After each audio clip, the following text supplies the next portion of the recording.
ブルーリフレクション対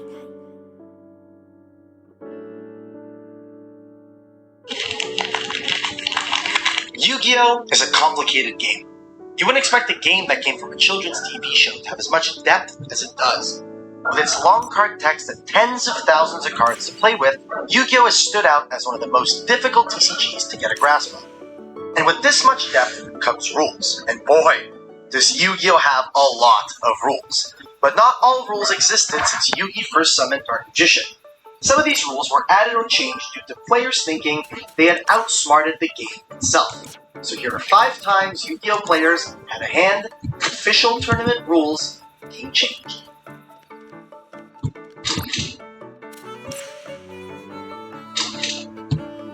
In the year of 2007, Upper Deck Entertainment, the company that ran tournaments before Konami did, announced German National Championship. 2 fedora-wielding individuals walked in with a 2,222 card deck. Everybody's heads turned as these 2 individuals walked up to the front desk with their 2,222 card deck and slapped down a deck list with over 100 pages and say, "We would like to enter the tournament." Now you would think, how does one even play with a 2,222 card deck? Well, you see, they built this huge contraption that they used in order to stack their deck onto it without it falling over and allowed the player to get ready to duel. You would think, why? Why would any player want to show up with a 2,222 card deck? Well, the players didn't show up to try and win the tournament. What? They were actually 2 judges that wanted to get a rule changed. For the rules at the time, their deck was fully allowed to enter the tournament. So with their huge contraption ready to go, they sat down at their first round, and would you believe they built their deck not to be optimal but to try and win? They actually built their deck with a bunch of cards that all forced the deck to be shuffled. The entire plan was that because their deck was so large, every time they would need to shuffle, it would take borderline hours to shuffle the deck entirely even a single time, to the point where it was randomized enough for the deck to be legal to present to the opponent to duel. At one point, one of the tournament organizers went up to them and kindly asked them if they would drop out of the tournament. They understood that what the players were doing wasn't against any of the rules, but it was actually impeding on the tournament for the rest of the players, and the players respectfully agreed. Roughly a year after this event, Konami actually implemented a deck size limit, and players can now play with anywhere between 40 and 60 cards in their deck, with 2 individuals to thank.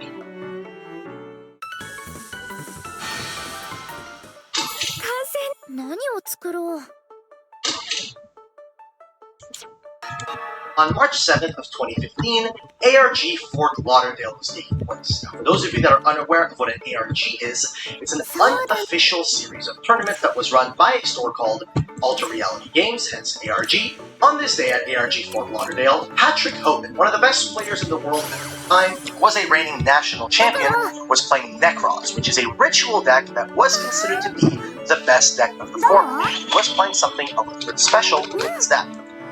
Now, to understand the card that Patrick Hoban was playing, you need to understand the concept of floodgates. Floodgates are types of cards that basically do not allow the opponent to play a certain type of card.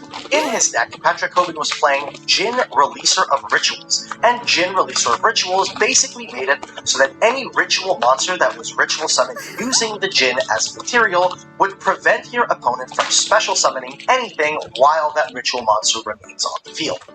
Now, Jin Releaser of Rituals wasn't a hidden card by any means. Pretty much every Necros player in the room had it in their deck, so Patrick Hoban and his team came up with an idea. His plan was as follows. Anytime he would play against a Necros player in a mirror match, he would offer to his opponent, when side decking, to side out the Jins. The way a gentleman's agreement like this would typically work is both players would agree to side out a specific card, they would take it out of their deck, place it on the side face up, so that the opponent could very visibly and clearly see that that card was in fact sided out. Now here is where things get a little dicey. Mr. Hoban had a second copy of Jin Releaser of Rituals in his side deck. So should anyone take him up on the gentleman's agreement to side out the singular copy of Jin, Patrick Hoban would take the second copy of Jin that he has in his side, put it in his deck so that he was the only player playing with a copy of Jin Releaser of Rituals. Yeah, and there they go, agreeing to side out the Jins. Now, when doing research, it actually turns out this never worked. I think they're both X2. Yep. With that being said, a lot of players were arguing about whether or not this should even be allowed in the first place. A very recent update that happened in the past couple of years actually implemented an entire category about gentlemen's agreements. The primary reason why this isn't allowed per the rules is because Konami doesn't want any player to reveal any form of private information, and removing a card from the deck face up does reveal private information, but there's a very strong possibility that this rule was actually changed because of this Patrick Hoban Jin story being as popular as it was. For that reason, this rule has been changed ever since, and this is not allowed anymore.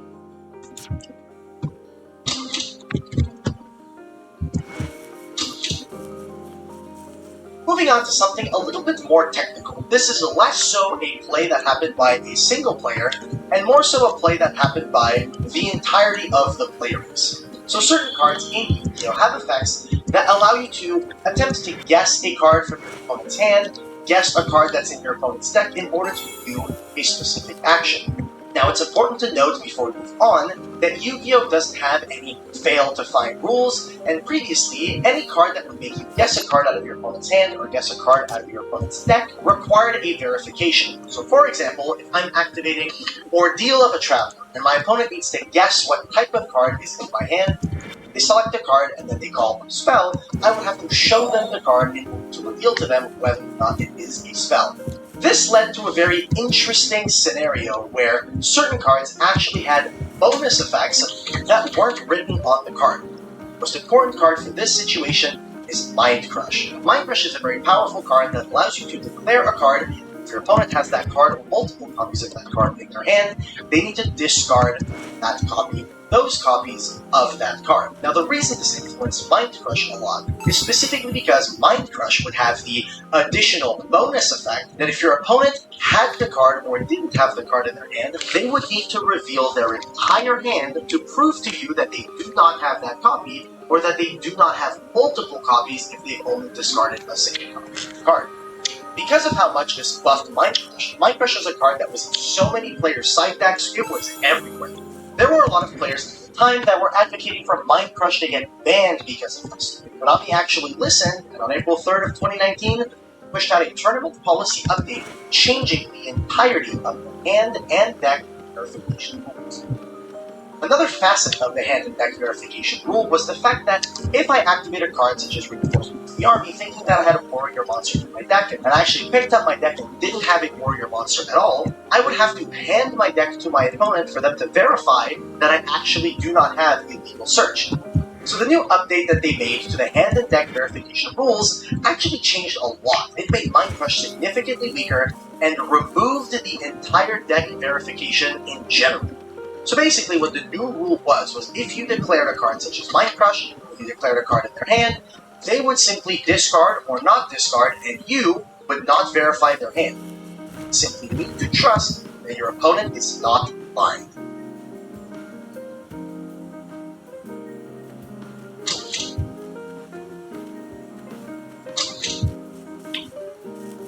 I'm going to take you guys back on a little bit of a trip down memory lane. Upper Deck Entertainment ran tournaments known as Shonen Jump Championships, or SJCs, with rules that were kind of different. God damn it, this is actually the worst. Official tournaments were always played with time rules, but the way those time rules were handled back in the day was very unique. Nowadays, matches can end in a draw under certain circumstances. Back in the early 2000s during SJCs, a match could not end in a draw and a winner needed to determine all the times. So there were a couple of players at the time that studied these end-of-match rules and determined that there were a couple of flaws that were very exploitable. Those rules that are very exploitable follow. 1. A match cannot end until a player has won 2 duels in a match. If the duel ends in a draw, you simply proceed to the next duel, and whoever chooses who goes first previous duel chooses again. And 2, if time is called during a match, whoever has the highest life point total after 4 turns would win the coup. So with these flaws in mind, these players came up with a perfect strategy to take advantage of these ending match procedures. A deck centered around the card Self-Destruct Button, a card whose sole purpose was to cause duels to end in a draw. So their strategy was simple. Utilize Self-Destruct Button alongside cards that set your life points really low, such as Wall of Revealed Light, in order to force duels to end in a draw over and over and over again until the round's time has ended. To compare this with today's procedure, if enough duels end in a draw, the match will be determined to a draw. Now you might be wondering how these players would win if all they're doing is causing draws.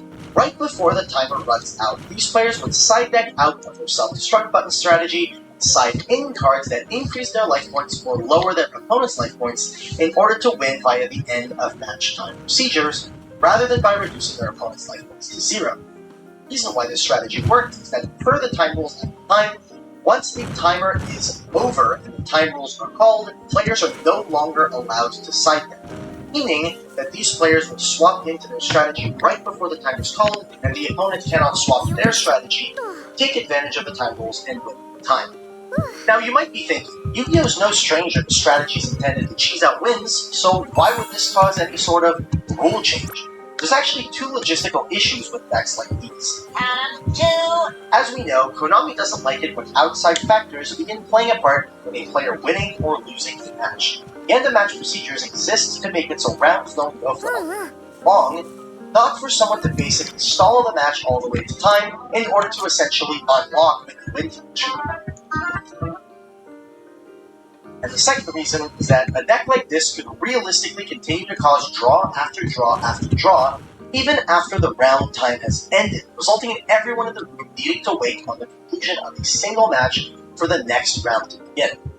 Now, while there's no direct proof that this deck is the reason why Yu-Gi-Oh! Tournaments later ended up allowing for matches to end with a draw, there are many reasons that point to that being the case. There's even a little bit of speculation that Upper Deck's tournament software simply didn't allow the option to mark a match's result as a draw, and that this was only changed once Konami took over from Upper Deck in 2009 and added the draw option to the software. So let me know what you guys think. Do you think they added draws because of this deck? Or do you think it was just something they had to do? If you're interested in more details about how this strategy Oh works, my fucking god. read on Dojo. How is this fun? I'll leave a link to that in the description if you're interested.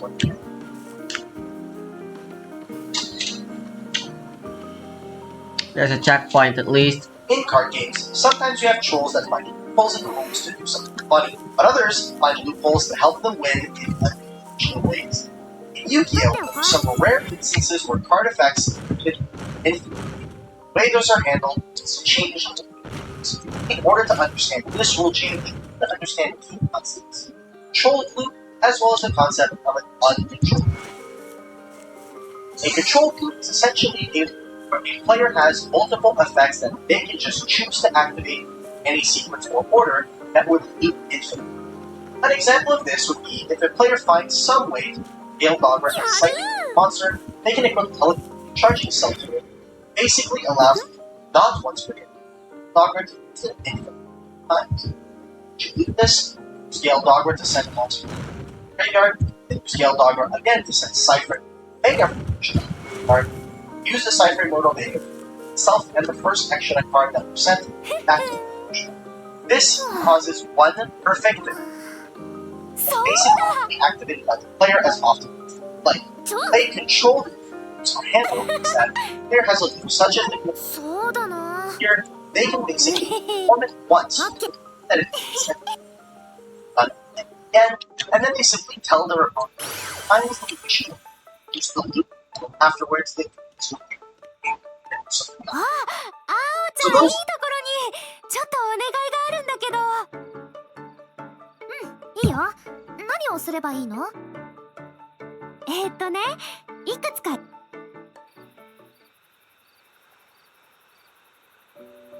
とう。あおちゃんのおかげでやりたいこと全部片付いたよ。どういたしまして。それにしても、立て付けが悪くなったドアの修理にいらないものの片付け、そして料理の仕込み、全部一人でやろうと思ってたの？そんなことないよ。助けてってお願いしたら、あおちゃんはきっと手を貸してくれるだろうなって思ってたんだ。普段からみんなのために頑張ってる姿見てたし、あおちゃんのこと信じてるから。ひよりさん、 How manipulative. なんか恥ずかしいな。でもひよりさんにそう言ってもらえるのは嬉しい。こんな風に信じてもらえたら、もっともっとひよりさんのために。どうしたの？あのさ、ひよりさん、前に自分のこと偉い人間じゃないって言ってたけど、私はやっぱりひよりさんのまっすぐなとこ眩しくて素敵だと思うよ。だってひよりさんに信じてもらえると、それだけで力が湧いてくるもん。っ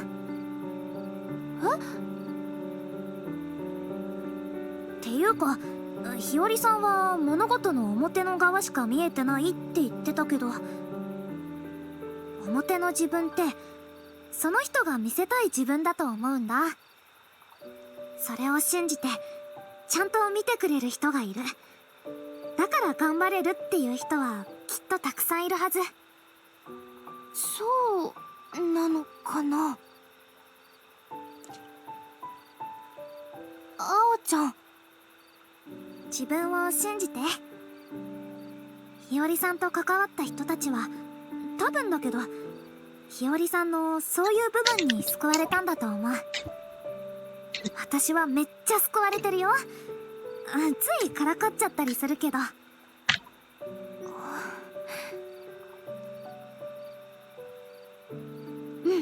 信じる。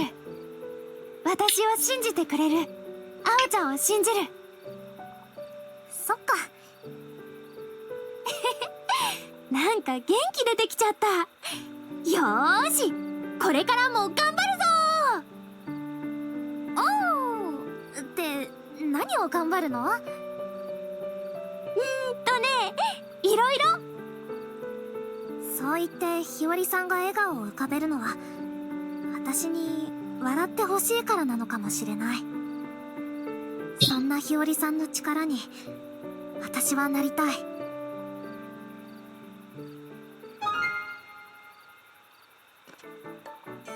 Oh, we can handhold with her now.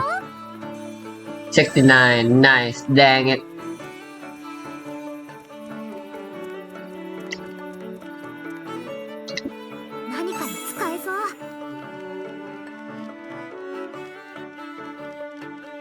Up next, we need the craft. Are actually defined and completely allowed in Yu-Gi-Oh! On a deck such as Six Samurai utilizes loops. It actually doesn't add a lot of time to the game itself, and then perform it at times. Now, on the opposite hand, there are uncontrolled loops, and uncontrolled loops are named that way specifically because they are caused by a bunch of continuous effects applying at the same time in a way that they constantly apply and reapply and reapply in a way where the game cannot continue, because these effects are constantly applied. So an example of an uncontrolled, say I control a Jinzo that was a component that I stole and snatched. This Jinzo would I can order the following order. Apply the snatch shield, making it so that way expect Jinzo. Now because they control Jinzo while they have an amplifier, my snatch shield will now reapply Imperial Jinzo, making it so the Jinzo turns to my side of the field. Now because it's on my side of the field, the snatch shield is defeated by the bird and turns to my side of the field. So on and so forth. An infinite loop cannot just stop any means. These are a sequence of effects that apply, stop applying, stop applying, stop applying, stop applying.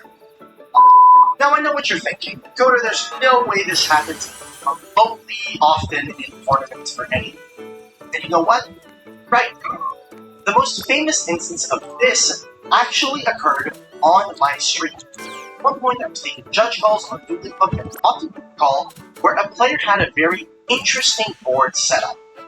So in this judge call, what happened is that the player in question controlled a monster that gains 200 attack for every single card on the side of the field.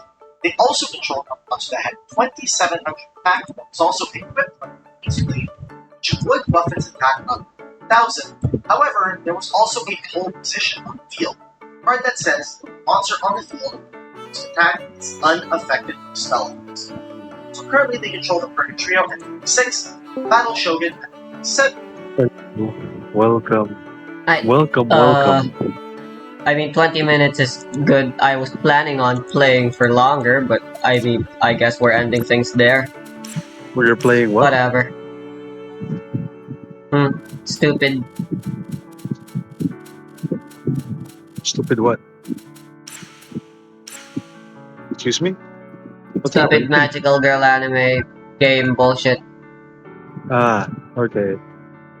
Yeah, I want to kill you in TCG. If you're